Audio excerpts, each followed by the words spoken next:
करी, तुम ये क्या कह रही हो? गुरु जी, आपकी सर की कसम, ये लोग गौरी के माँ बाप नहीं है। गौरी हमारी और आपकी बेटी है।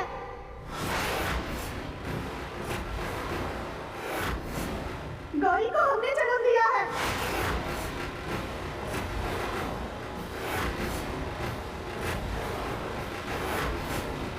करी, ये क्या बकवास कर रही हो? बकवास नहीं दादी सास जी, 100% सच है। गौरी गोलू जी की ही बेटी है।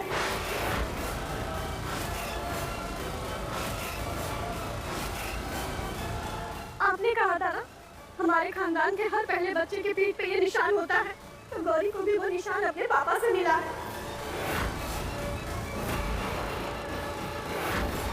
क्योंकि गौरी भी अपनी पीढ़ी की पहली संतान है।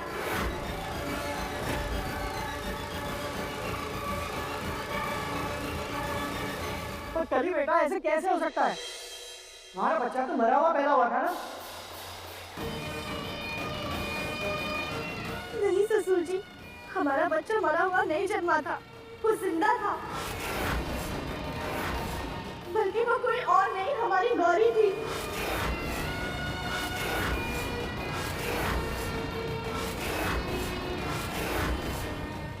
ये कली सब गड़बड़ कर देगी।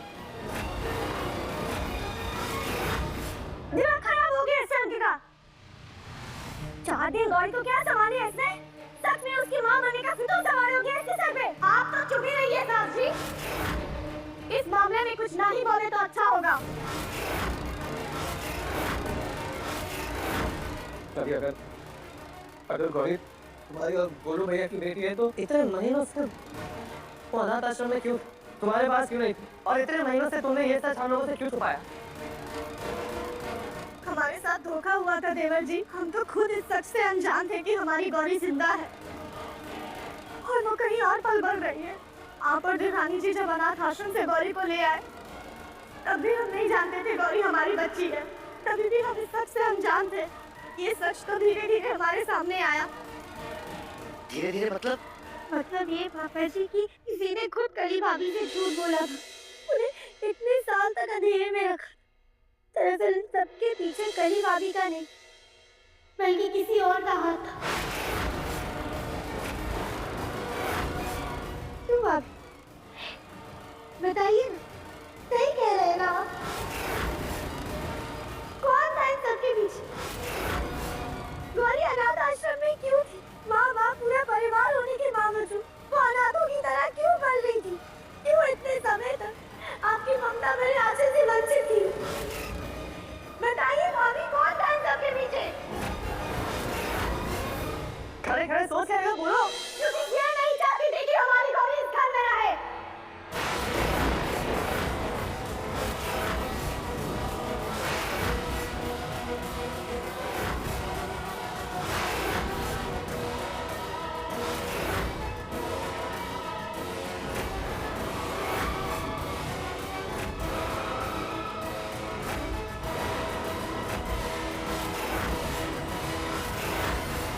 इसका मतलब भाभी ने अपनी मुसीबत हमारे सर मर दी थी और खुद बैठ के मजे से ऐश कर रही थी।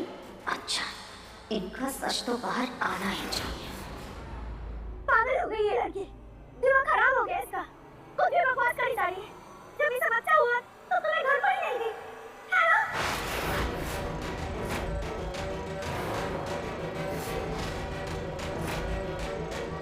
गुरु के पापा, आपको याद है ना, दादा बनने की खुशी आप मेरे साथ मनाना चाहते थे, लेकिन तब थी ही नहीं। तो जब मैं वापस आई तब मुझे पता चला कि बच्चा बचा ही नहीं था।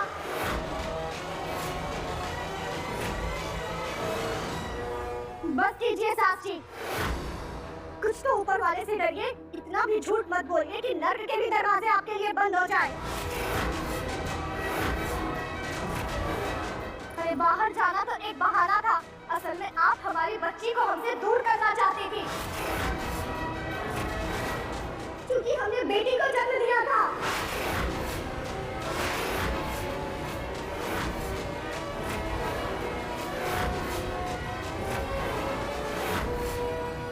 माँ, कली सही कह रही है। आपने हमारा बच्चा सिर्फ इसलिए छीना क्योंकि वो लड़की थी।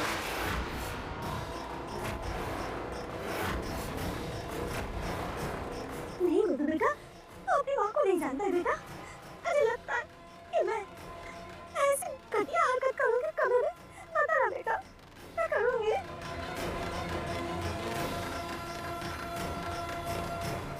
मुझे ये तो पता था, ये कभी मुझे पसंद नहीं करती है, लेकिन मुझे ये नहीं पता था बेटा, ये मुझसे इतनी नफरत करती है कि इतना घटिया इल्जाम मुझ पर लगा देगी। ए भगवान, ये सुनने से पहले ये धरती पर क्यों रह गई? मैं इस पे समा क्यों रह गई? नहीं, ये इल्जाम लगाने के बाद मैं ऐसे नहीं जी सकती। बंद कीजिए ये नाटक साक्षी।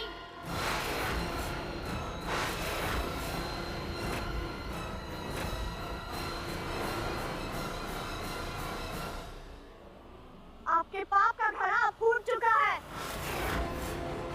अब ये घड़ियाली आंसू आपको बचा नहीं पाएंगे।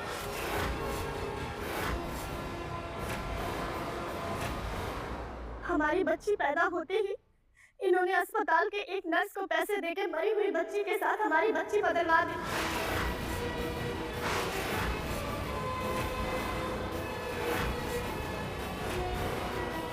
और हमारी बच्ची उस नर्स को सौंप दी।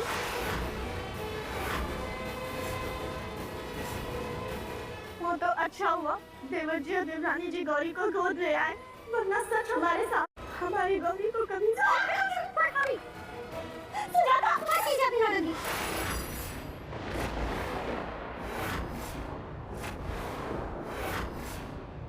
मुझे कुछ समझ नहीं आ रहा क्या चल रहा है ये सब। कभी अगर गौरी तुम्हारी और गोलू भैया की बेटी है तो ये लोग कौन है? कौन है आप लोग?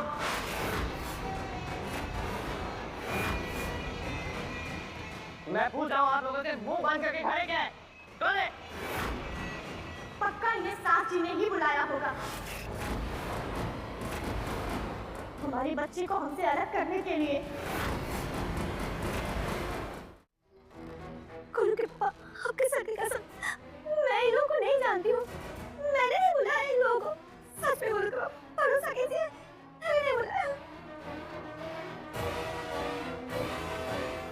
सुजाता, गौरी को इस परिवार से दूर करने के लिए कहीं तुमने तो इन दोनों को इस घर में बुलाया?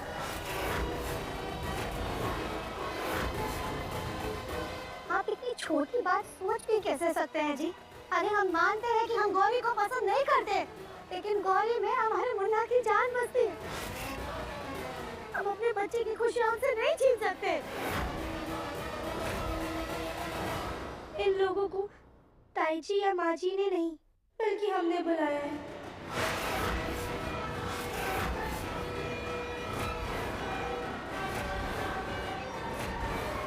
हमने इनसे नकली माँ बाप बनने का नाटक करने के लिए कहा, ताकि कल ही भाभी गौरी और अपने रिश्ते का सच अपना सके।